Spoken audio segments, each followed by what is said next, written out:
Hey, Radiance here. Let me show you a generic approach for rendering optimized images in React. Recently, I had to migrate from Gatsby to Next.js.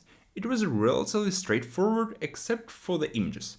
You see, Gatsby supports image optimization by converting them to a better format like WebP and generating a few variations of an image with different sizes.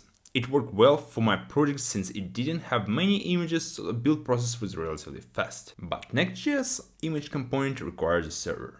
It won't optimize images in the build stage. Since I didn't want to run servers for my simple static website, I decided to implement a simple agnostic approach that would work for any React setup.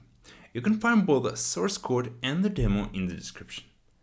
We don't want to load a hidden image down the page, so we leverage intersection API and the use intersection hook. The component takes the root margin parameter and the render function that will provide ref and was intersected. In this example, we'll start rendering an image only when it's 1000 pixels from being visible on the page.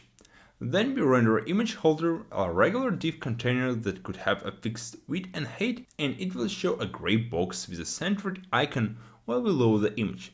The idea is to have a placeholder and not have a jump in page content that leads to a lower cumulative layout shift and therefore lowers our SEO score. Finally, we render the save image component.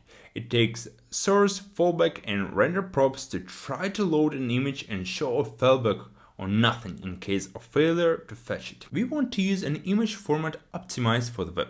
The most popular one is WebP. Here we have a bash script that would go over every image with a JPEG or PNG extension and convert it to a better format using the cwp command line tool.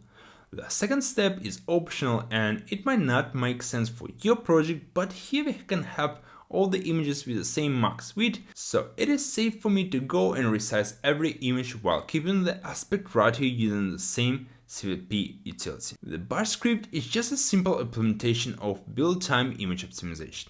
Most likely, you don't want to delete all your high resolution images during the optimization process, and you would like to have a different max width based on image size. That's all, stay productive.